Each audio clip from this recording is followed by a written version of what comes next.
Assalamualaikum warahmatullahi wabarakatuh.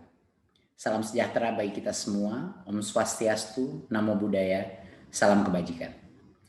Yang saya hormati Bapak Ibu yang hadir pada acara virtual hari ini. Semoga semua diberikan berkah keselamatan dan kesehatan. Peningkatan sistem evaluasi pendidikan adalah bagian dari kebijakan Merdeka Belajar yang didukung penuh oleh Presiden Jokowi dengan tujuan utama mendorong mutu pembelajaran dan hasil belajar para murid. Untuk itu Kemendikbud mengeluarkan kebijakan asesmen nasional yang dirancang tidak hanya sebagai pengganti ujian nasional dan ujian sekolah berstandar nasional, tetapi sebagai penanda perubahan paradigma tentang evaluasi pendidikan.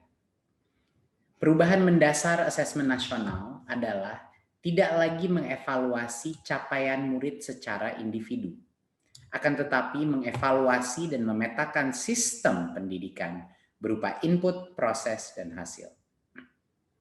Potret layanan dan kinerja setiap sekolah dari hasil asesmen nasional ini kemudian menjadi cermin untuk kita bersama-sama melakukan refleksi, mempercepat perbaikan mutu pendidikan Indonesia. Asesmen nasional terdiri dari 3 bagian, yaitu pertama, asesmen kompetensi minimum atau AKM. Kedua yaitu survei karakter, dan yang ketiga adalah survei lingkungan belajar.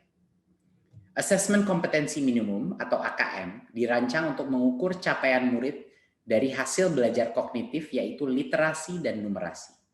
Kedua aspek kompetensi minimum ini menjadi syarat bagi murid untuk berkontribusi di dalam masyarakat, terlepas dari bidang kerja dan karir yang ingin mereka tekuni di masa depan. Fokus kepada kemampuan literasi dan numerasi tidak kemudian mengecilkan arti penting mata pelajaran, karena justru membantu murid mempelajari bidang ilmu lain, terutama untuk berpikir dan mencerna informasi dalam bentuk tertulis dan dalam bentuk angka atau secara kuantitatif. Jadinya kemampuan literasi dan numerasi adalah kemampuan yang akan berdampak kepada semua mata pelajaran yang diajarkan dan dipelajari oleh murid-murid kita. Bagian kedua adalah dari asesmen nasional adalah survei karakter yang dirancang untuk mengukur pencapaian murid dari hasil belajar sosial emosional berupa pilar karakter untuk mencetak profil pelajar Pancasila. Dengan 6 indikator utama yaitu beriman dan bertakwa kepada Tuhan Yang Maha Esa serta berakhlak mulia. Kedua, kebinekaan global. Ketiga, kemandirian. Keempat, gotong royong. Kelima, bernalar kritis, dan yang keenam, kreativitas. Bagian ketiga dari asesmen nasional adalah survei lingkungan belajar untuk mengevaluasi dan memetakan aspek pendukung kualitas pembelajaran di lingkungan sekolah. Asesmen nasional pada tahun 2021 dilakukan sebagai pemetaan dasar, baseline, dari kualitas pendidikan yang nyata di lapangan, sehingga tidak ada konsekuensi bagi sekolah maupun murid. Kemendikbud juga akan membantu sekolah dan dinas pendidikan dengan cara menyediakan laporan hasil asesmen yang menjelaskan profil, kekuatan, dan area perbaikan di tiap sekolah dan daerah.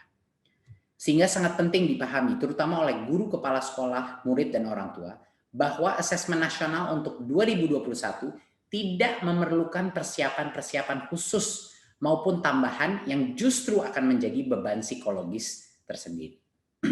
Tidak usah cemas, tidak perlu bimbel khusus untuk asesmen nasional.